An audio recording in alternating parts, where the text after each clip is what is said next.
Olá, todos e todas, amigos e amigas do Evangelho da Noite. Hoje vamos fazer o culto do dia 27 de julho de 2023. E para começarmos, vamos arrumar aqui a luz, que eu vou ler uma página introdutória maravilhosa. Gatinho já entrou aqui. É a do livro. Essa luz aqui, ela me ajuda. É do livro Fonte Viva. É a lição 150. A oração do justo. A oração feita por um justo pode muito em seus efeitos. É a carta de Tiago, capítulo 5, versículo 16. Considerando as ondas do desejo em sua força vital, todo impulso e todo anseio constituem também orações que partem da natureza. O verme que se rasteja com dificuldade, no fundo, está rogando recursos de locomoção mais fácil. A loba, acariciando o filhotinho, no imo do ser permanece implorando lições de amor que lhe modifiquem a expressão selvagem. O homem primitivo, adorando o trovão, nos recessos d'alma, pede explicações da divindade, de maneira a educar os impulsos da fé. Todas as necessidades do mundo, traduzidas no esforço dos seres viventes, valem por súplicas das criaturas ao Criador e Pai. Por isso mesmo, se o desejo do homem bom é uma prece, o propósito do homem mau ou desequilibrado é também uma rogativa. Ainda aqui, porém, temos a lei da densidade específica. Atira uma pedra ao vizinho e o projétil será imediatamente atraído para baixo. Deixa cair algumas gotas de perfume sobre a fronte de teu irmão, e o aroma se espalhará na atmosfera. Liberta uma serpente, e ela procurará uma toca. Solta uma andorinha, e ela buscará a altura. Minerais, vegetais, animais e almas humanas estão pedindo habitualmente a providência divina através da natureza. Vive sempre e através da natureza vive sempre respondendo. Minerais, vegetais, animais e almas humanas estão sempre pedindo habitualmente e a providência divina, através da natureza, vive sempre respondendo. Há processos de solução demorada e respostas que levam séculos para descerem dos céus à terra. Mas, de todas as orações que se elevam para o alto, o apóstolo destaca a do homem justo como sendo revestida de intenso poder. É que a consciência reta no ajustamento à lei já conquistou amizades e intercessões numerosas. Quem ajunta amigos, amontou amor. Quem amontou amor, acumula poder. Aprende assim a agir com justiça e bondade, e teus rogos subirão sem entraves, amparados pelos veículos da simpatia e da gratidão. Porque o justo, em verdade, onde estiver, é sempre um cooperador de Deus. Graças a Deus. Graças a Deus. Graças ao Cristo de Deus, graças ao Espírito Santo de Deus, graças a São Francisco de Assis, nosso patrono, a sua falange maravilhosa, a egrégora do Evangelho da Noite da Aliança da Fraternidade e aos nossos guias e protetores espirituais e anjos, guardiões. Senhor, que mais uma vez nessa noite possamos comungar com essa espiritualidade altíssima, de vibrações etéreas e energéticas, que nós possamos recebê-los, receber toda essa egrégora, essa falange de trabalhadores do Evangelho da Noite, receber em nossa casa, para que possamos, Senhor, ter os nossos lares físicos e espirituais sanitizados, reenergizados e reharmonizados. Obrigado, Senhor, por tudo que nos aconteceu, todo o amparo, toda a inspiração, desde o último culto, e dá-nos a permissão para dar por iniciado o culto da noite de hoje, dizendo o lema da nossa casa, paz e fraternidade, e o lema de Francisco, paz e bem, graças a Deus. Então, mais essa noite, nós vamos dar continuidade ao estudo do Evangelho de Marcos e, ao mesmo tempo, encerrá-lo.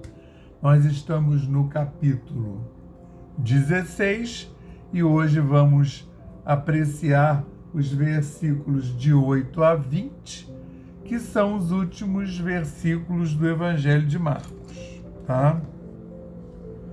Lembrando que o Evangelho de Marcos é um dos evangelhos mais enxutos, mais concisos, tem apenas 16 capítulos, ele foi escrito ele foi o primeiro evangelho escrito e ele tinha aquela função de comunicar aos não-judeus, né, e ser usado para fazer as pregações e os estudos, né, do Evangelho, deixar a palavra do Cristo e as coisas que ele fez quando do início das pregações pelos apóstolos ali na Terra Santa, né, toda aquela região de Judéia, né, da Jerusalém, da Galiléia, toda aquela região ali, né, até Samaria mesmo, porque depois, no Evangelho, o Cristo diz para eles não irem pregar em terras de não-judeus e a Samaria. Mas depois, o Cristo já estava falecido, que os discípulos puseram o pé na estrada, eles foram também na Samaria. E aí essa última parte diz assim, Marcos narrando, e saindo elas apressadamente, fugiram do sepulcro, porque estavam possuídas de temor e assombro, e nada diziam a ninguém porque temiam. E Jesus, tendo ressuscitado na manhã do primeiro dia da semana, apareceu primeiramente a Maria Madalena, da qual tinha expulsado 7 demônios. E partindo ela, anunciou-o àqueles que tinham estado com ele, os quais estavam tristes e chorando. E ouvindo eles que vivia e que tinha sido visto por ela, não o creram. E depois manifestou-se de outra forma a 2 deles, que iam de caminho para o campo. E indo estes, anunciaram-no aos outros, mas nem ainda estes creram.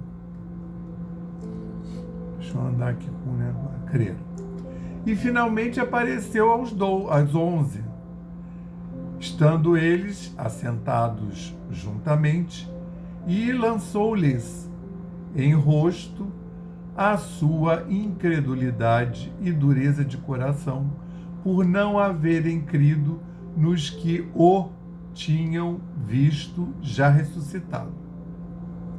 E disse-lhes: ide por todo o mundo, pregai o evangelho a toda criatura, quem crer e for batizado será salvo, mas quem não crer será condenado. E estes sinais seguirão aos que crerem. Em meu nome expulsarão os demônios, falarão novas línguas, pegarão nas serpentes, e, se beberem alguma coisa mortífera, não lhes fará dano algum.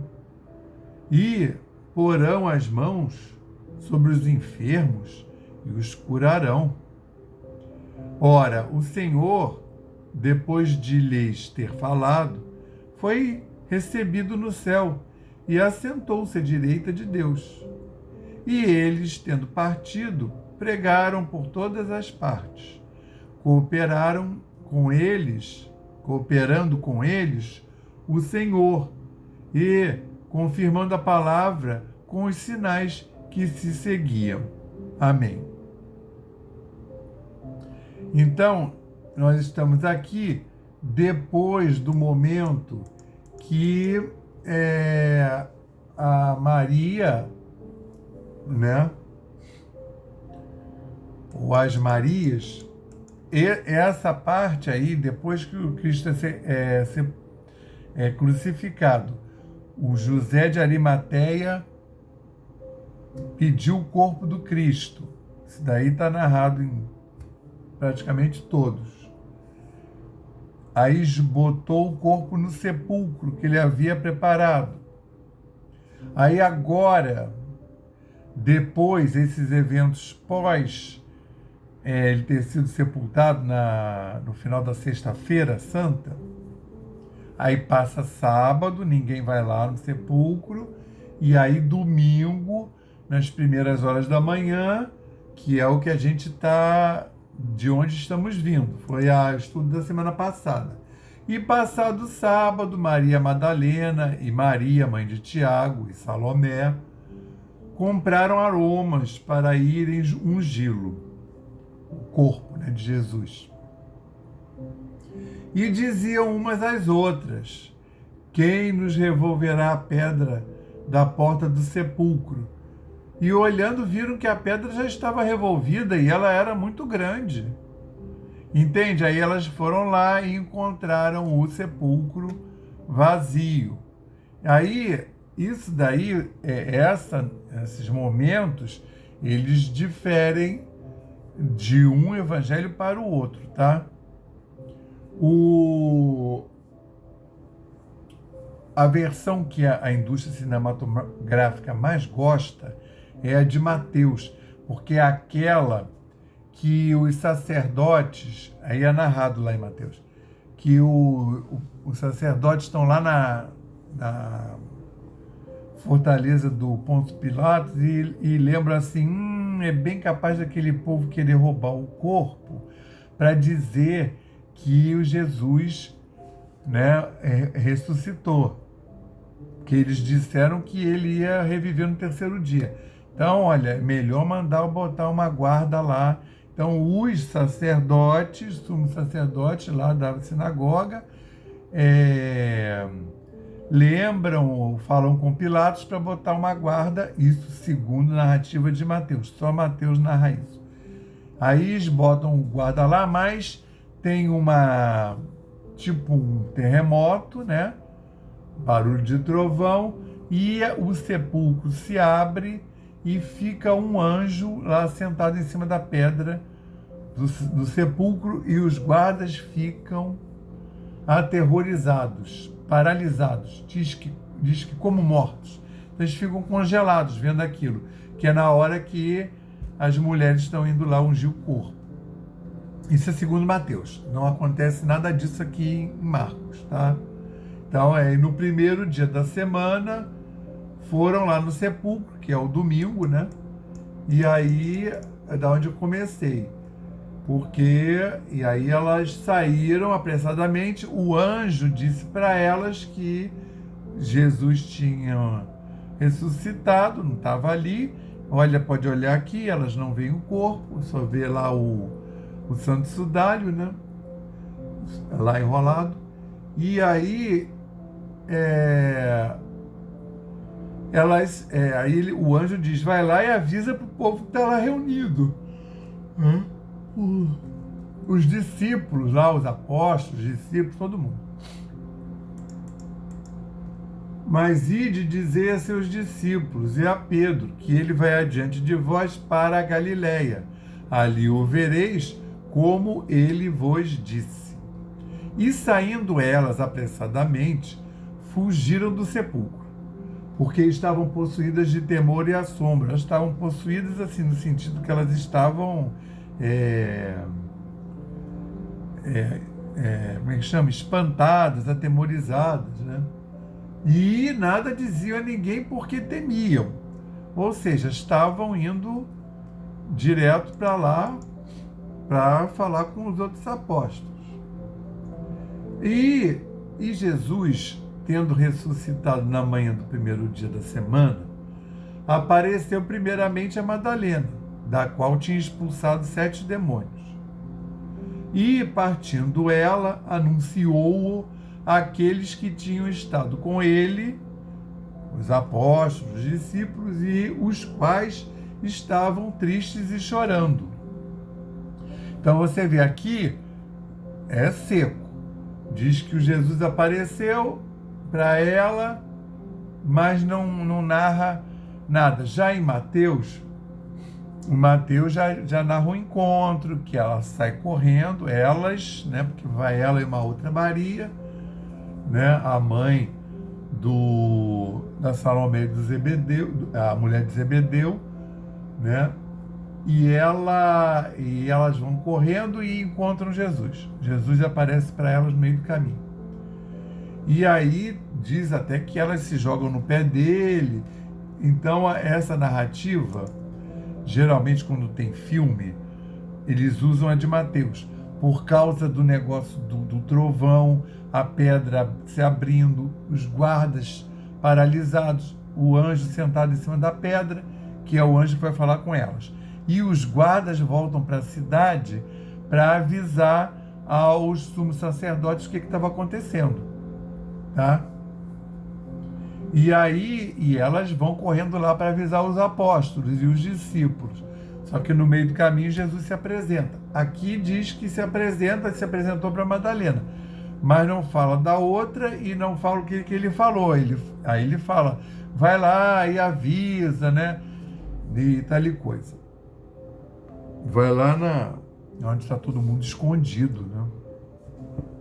Aí, mas o anjo não, é aqui.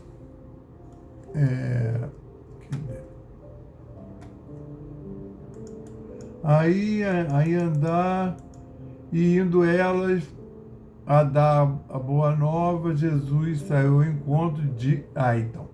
E eis que Jesus saiu-lhes ao encontro, dizendo, eu vos saúdo. E elas chegando... não, isso aqui é em Mateus. Então, o Jesus fala com elas em Mateus. Aqui não.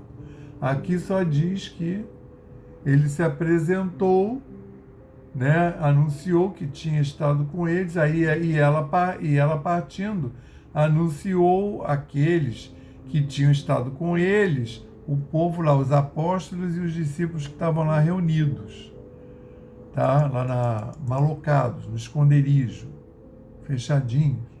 A porta ficava fechada, janelas fechadas, tudo fechado.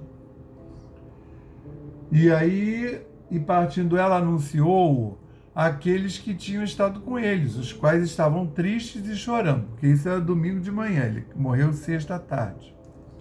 Então, assim, imagina, sábado não podia fazer nada mesmo, deve ter passado um péssimo sábado, porque eles viram Jesus ser crucificado e aquele negócio de ressuscitar no terceiro dia, estavam achando que era um negócio metafórico, né?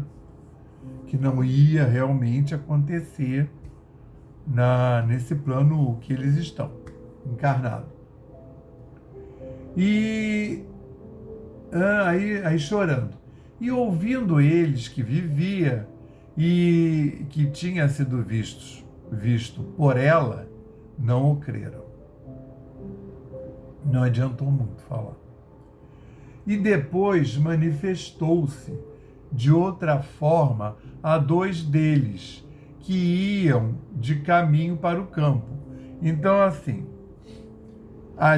aqui, Jesus aparece, a Madalena já está correndo de volta para casa, Jesus aparece e ela reconhece, não relata nenhum diálogo, né? E tendo Jesus ressuscitado na manhã do primeiro dia, apareceu primeiramente para Maria Madalena, da qual tinha expulsado 7 demônios. E partindo ela, anunciou, então ela se apresentou e ela foi. Lá em João, a Maria Madalena encontra Jesus quando chega lá no sepulcro. Está só a Maria Madalena, e aí o sepulcro já está aberto. Quando ela olha lá dentro, vê os 2 anjos. Aí ela nem entra.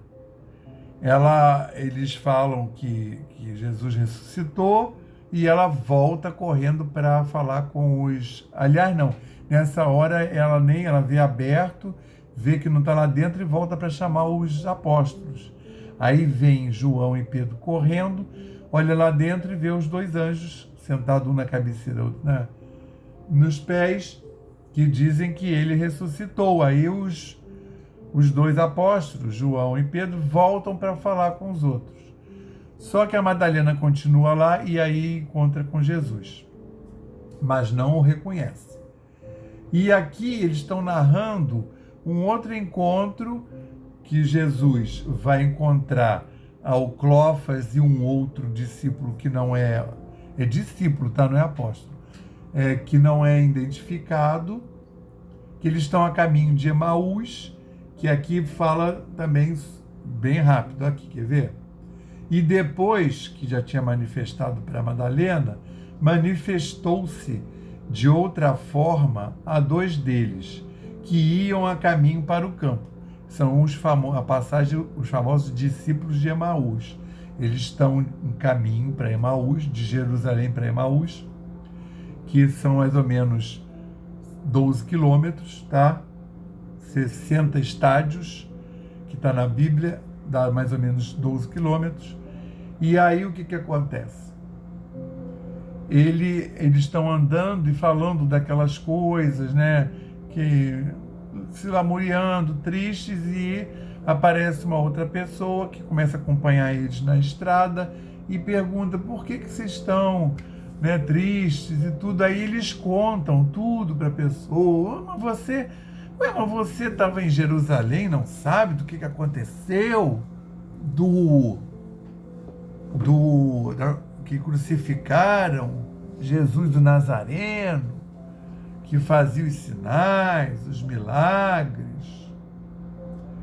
Aí eu só sei que eles vão contando, as criaturas chegam, aí essa pessoa que está acompanhando eles fala, mas será que não é que era para isso acontecer mesmo, né?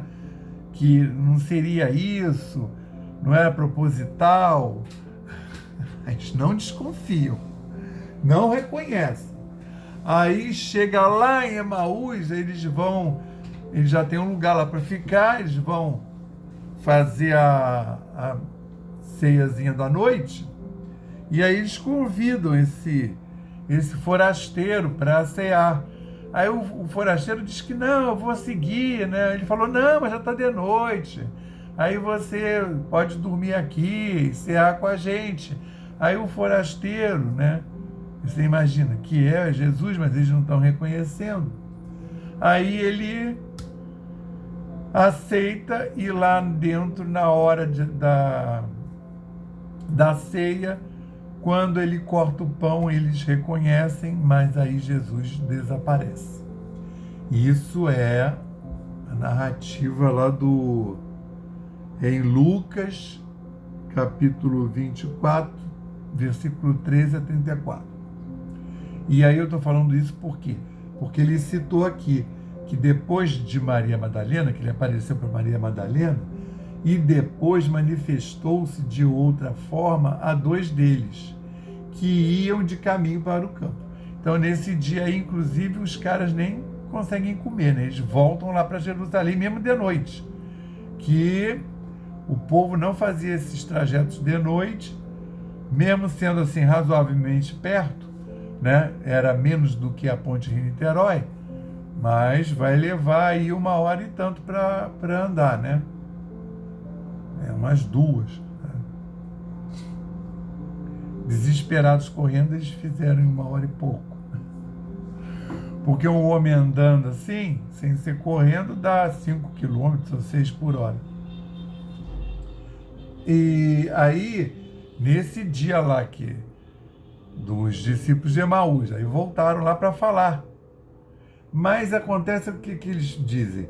E indo estes dois que eu estou falando, que é um que é identificado, que é o Clopas, e o outro que não foi identificado. Discípulos, não eram apóstolos.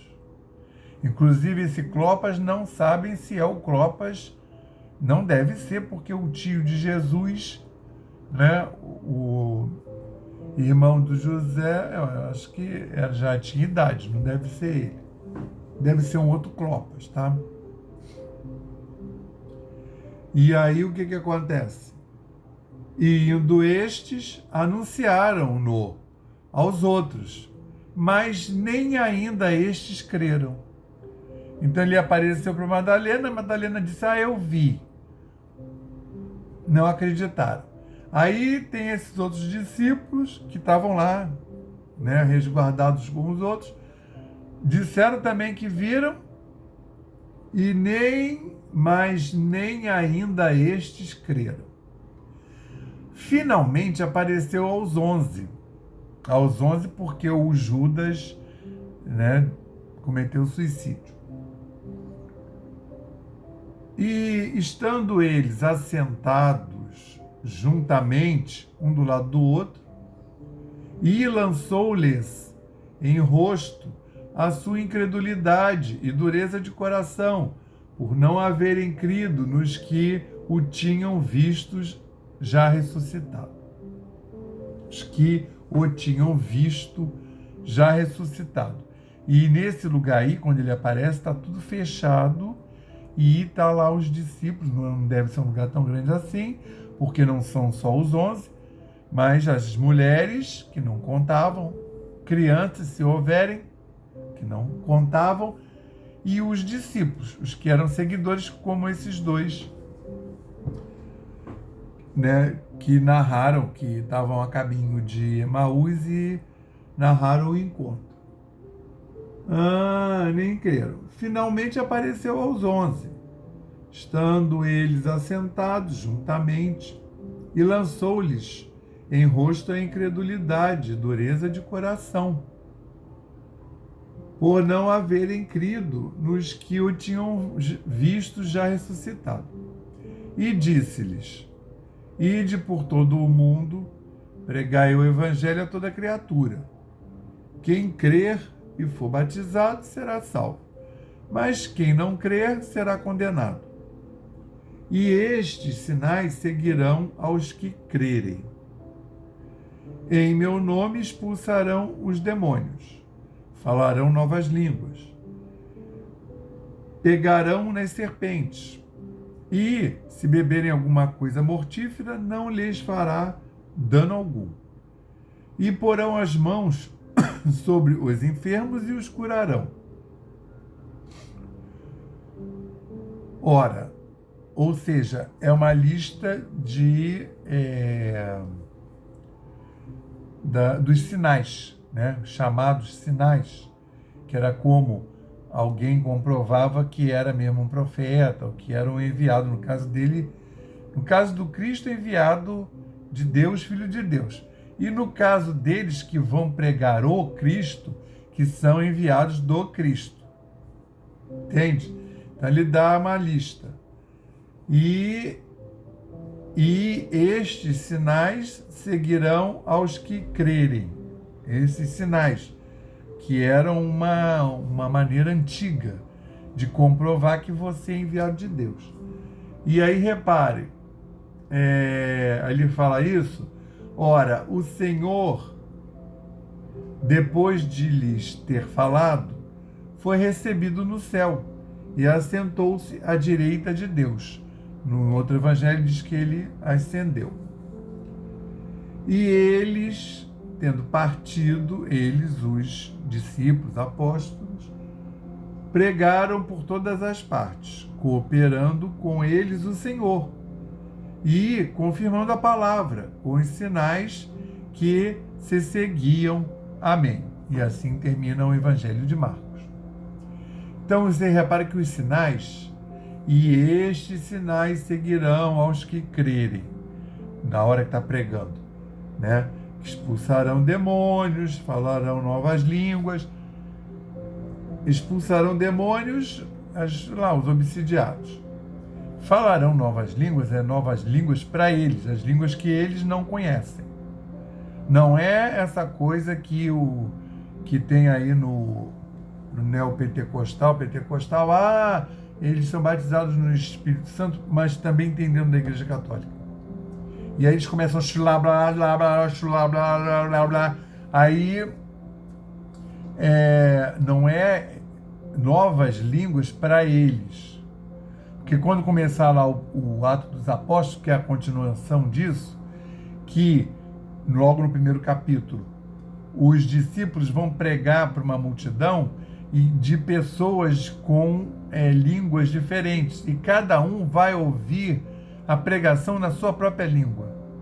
Então é isso que é falar em línguas diferentes das línguas dele, que esse povo todo galileu fala, né, com um sotaque horroroso, às vezes nem eles se entendem, e eles não sabiam falar nenhuma outra língua, tá? E aí é um dos sinais. E, quer ver? Finalmente, os sinais, falar outra língua, expulsar os demônios, pegarão nas serpentes. Aí isso é um sinal do Antigo Testamento. Lembra que Moisés transformou o cajado em serpente, depois ele pegou a serpente e transformou em cajado de novo? Isso é um sinal do Antigo Testamento. Pegarão nas serpentes e, se beberem alguma coisa mortífera, não lhe fará dano, porão as mãos sobre os enfermos e os curarão. Então, lembra que esse primeiro momento são judeus pregando para judeus, porque esse povo aí é judeu e esse povo vai pegar para judeu, tá?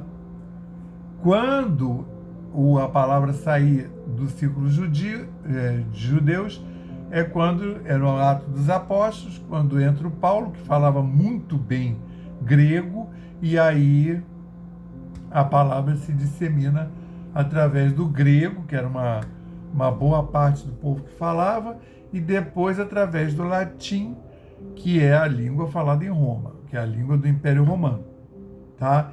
E por enquanto está aí, né, em aramaico, né, com os sotaques, né,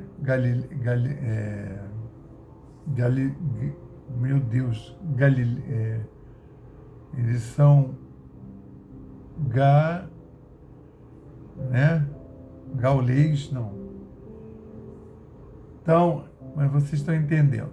Aquele povo ali da Vila de Pescadores, de Cafarnaum, tá?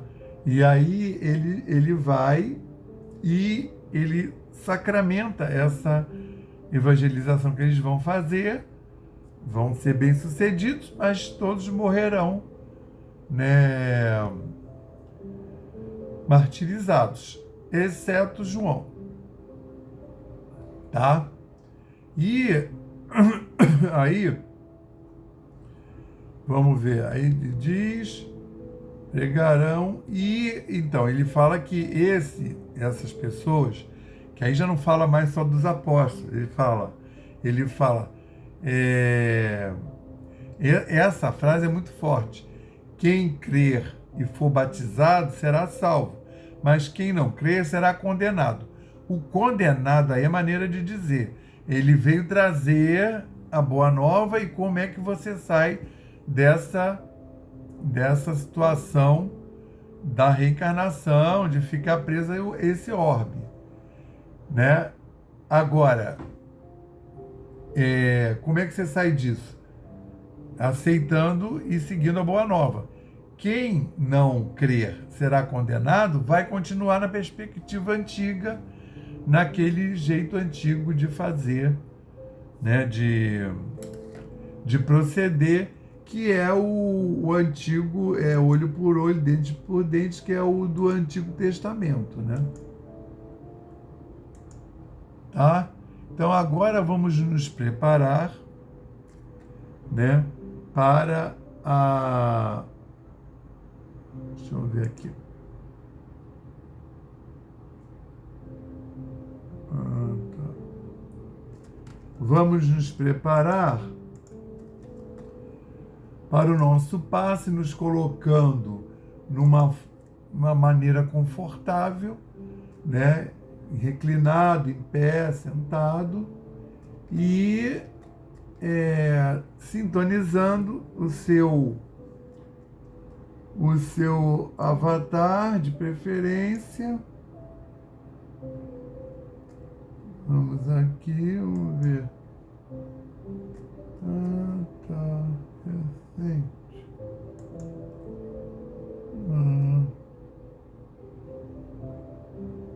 Só um instantinho para eu abrir aqui o passe. Então, vamos sintonizar nesse mantra e com o Altíssimo. Elevemos mais uma vez os nossos pensamentos ao Pai e confiemos.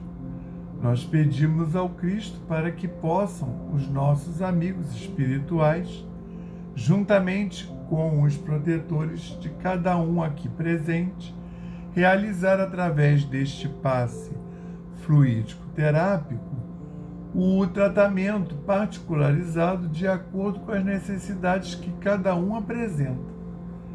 Que seja suavemente depositado em nosso corpo fluídico, mental e físico o remédio advindo das camadas superiores da vida, tão bem preparados por corações amorosos para nos atender.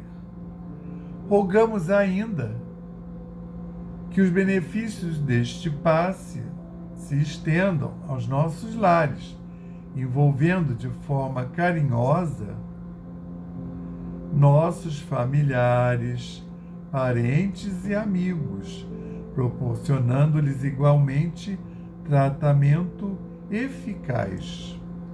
Intimamente pedimos forças para desenvolver em nós coragem, discernimento e paciência, e bom ânimo em nossa lida diária, nos colocando agora na posição de receptores, abertos à boa influência do alto, alentando a nossa consciência de que somos seres oriundos e viventes no universo de Deus.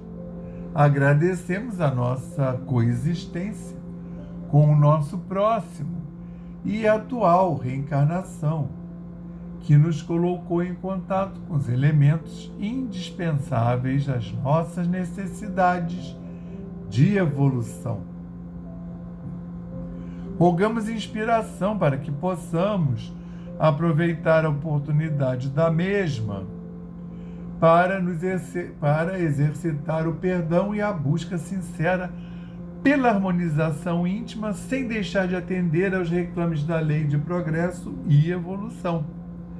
Finalmente pedimos equilíbrio moral e emocional, inspiração nos padrões do Evangelho, para que possamos solucionar com os nossos esforços os problemas que nos envolvem. Resignação positiva sem estagnação. Compreensão para agir com amor-ação, sem ser subserviente. Proteção, forças para manter a vigilância e disposição para realizar a nossa reforma maior, graças a Deus.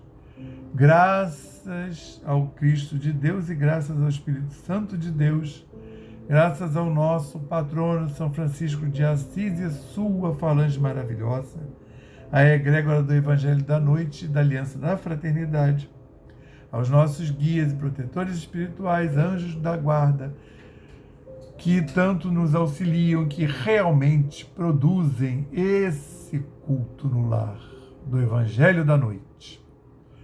Jesus, queremos rogar, Senhor, para todos aqueles outros irmãos nossos, familiares, consanguíneos e de vibração harmônica, que estão no raio de alcance desse culto, que possam ter sido também beneficiados na medida dos seus merecimentos e necessidades. Também gostaríamos de mandar um quanto de energia para Gaia, o planeta Terra, para essa humanidade encarnada e desencarnada, para a transição planetária, que essa humanidade possa ser envolta em muita luz, paz e amor. E, Senhor, pedir especialmente que envolva os nossos queridos dirigentes, Senhor, os nossos dirigentes espirituais de todas as religiões, todos os que estão na posição de fazer uma liderança, de liderar grupos religiosos, todos aqueles que estão à frente de conglomerados, fortunas, países, cargos políticos e que comandam somas materiais, que possam também ser muito envolvidos, amparados e conduzidos na paz do Cristo. Senhor Jesus, vamos fazer agora 30 segundos de silêncio para que possamos colocar as nossas intenções e as nossas demandas.